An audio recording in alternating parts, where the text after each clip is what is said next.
Whenever we're ready. Okay, sweet.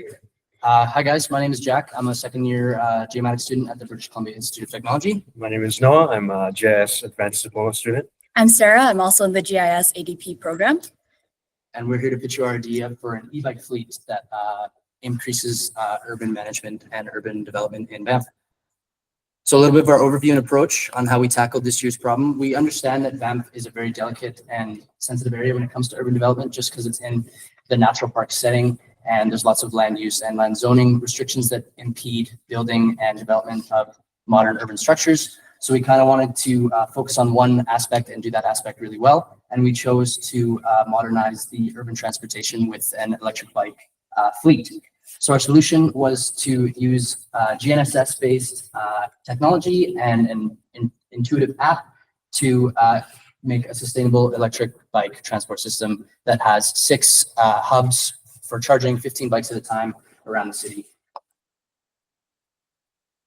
So some of the goals with our solution was to obviously improve urban mobility around the town in Banff while promoting a sustainable future and present for urban development, reduce congestion, whether that's pedestrian congestion, highway versus bicycle congestion. We're from Vancouver, we get a lot of that, as well as to utilize GNSS technology and the Banff Bikes app for real-time tracking and management of the assets at hand. So we're going to go into a bit of our methodology here. So the first step was to create a bicycle network using the spatial network analyst using ArcGIS Pro. And the goal here was to incorporate safety, accessibility, and network use bylaw considerations into this trail and road usage design. And so firstly, we want to consider the costs. So the road and trail distances in meters, the average cycling travel time, which was around 24.5 kilometers per hour. So 390 meters per minute, turn times. And in terms of restriction, we wanted to restrict trail usage for bikes to mixed use types only in trails and for roads as well. And we set a slope threshold degree to 6 degrees or 10.5 percentage grade. And we derived this DEM from the contour layer and at a 5-meter resolution. And so the output here was a road and trail network with junctions and edges that were customized for the biking usage and flows by the town of Banff's bylaws. So for the second step, we wanted to figure out where to put these bike charging stations, and we figured the best way to do that would be through a weighted overlay. And so we wanted to minimize ecological disruption while maximizing accessibility. So we looked at 6 different factors, those being the trails, environmental protection zones, and proximity to bus stops, POIs, and amenities, as well as the roads. And so all of the data was given to us in vector format. So we had to buffer the points, and then we would increase the zones by however many meters accordingly, and then change that to raster format. And just for the weighting, the bus stops and the roads were given 20% each. And then for all of the 4 other factors, we gave them 15%.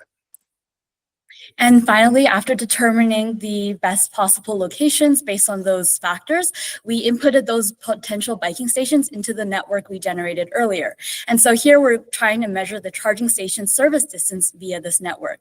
And we're identifying the individual bike charging station service ranges to determine the distance of travel by minute required to travel within the town network in the context of reaching these point of interest or the trailheads, as mentioned earlier, to reduce pedestrian sidewalk congestion by encouraging more bike usage within the town.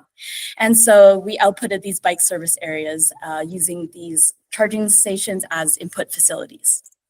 And so here we wanted to exclude any charging stations with a distance of less than 3 minutes due to the impediments that we set in the network. And so the service areas we ended up including ranged up to around 12 minutes of travel outwards to the town boundaries. And then as far as assessing the effectiveness of our plan and our pilot program, we were going to use GNSS integration and track where these bikes were going, how often they were moving from A to B, and how often they were charging. The Sepentrio Mosaic X5 GNSS receiver is a good budget option for centimeter level accuracy, which is all you need for tracking bikes on relative trails. And then we were going to evaluate the data with real-time data analysis and user feedback through the app. Speaking to the app, we were going to monitor the bike availability, battery charge levels, station availability, whether or not you can charge a bike at a certain station, whether or not it's full, how full the trails are, how many visitors are on a given trail at a given time. And we could also use this in lieu of GNSS. If you wanted to drop the GNSS entirely and save a little bit of money, you can use the spatial referencing from the app to track where the bikes are going at any given time.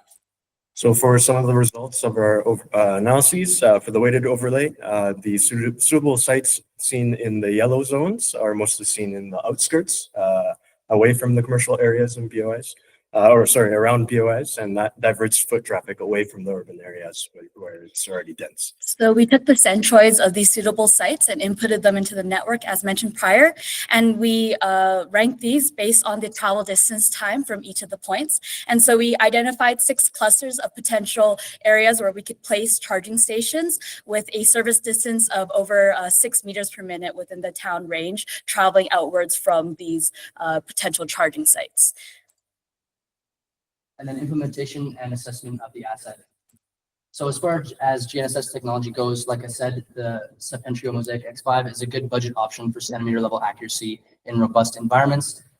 The receiver itself and purchase with the receiver comes with the free tools to manipulate sky plots, track your data, monitor your DOPS in any direction you so choose.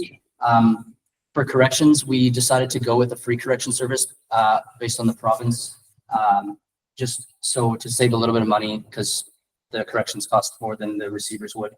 And then as far as the tools and software, it allows you to visualize, manipulate, and monitor your data. And the receivers can operate in variable temperatures from -40 to +85 Celsius.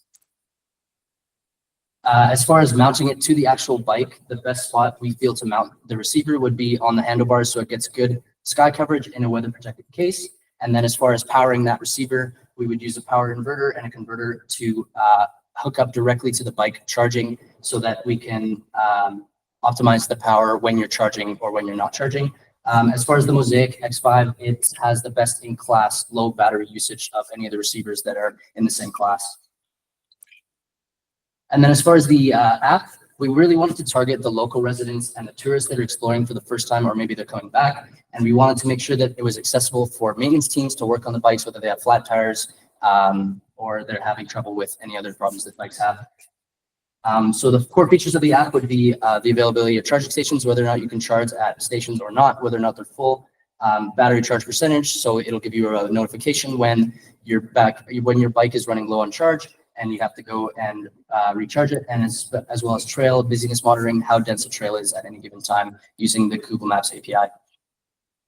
And then as far as real-time GPS tracking, the GNSS solution provides that option. But if you wanted to save time and go another route, you could just use the Google Maps API and the geo-referencing from the cellular devices to save money that way. So as far as the experience for the app, the home screen would kind of be like all trails, where you can see the trail density at any given time, what charging stations are in proximity to you, and how much the bikes have at any given time. And then this is obviously you want to make it cross-platform accessible for all users. And as far as mapping and geolocation, we would use the Google Maps API to show it just like how traffic shows it on a busy day. And then for monetization, just if you wanted to add a little bit more revenue to the tourism industry, we would implement a pay-per-hour based service where you rent out bikes for certain times of the day and charge them at other times of the day. You could also run premium features like hire more advanced trail information or more advanced booking reservations, as well as partnerships with local businesses. Say you complete a trail at a given time, you get a discount at any local business. We thought that was a good idea to increase the local interactivity. And this is our pricing projection for 90 bikes, 15 bikes per station, 6 biking stations. And the total estimated first year cost was in between 550 and 750,000. Additional budgeting considerations, obviously annual costs can vary and projected annual revenue from tourists can vary as well, depending on how much you charge them per hourly ride.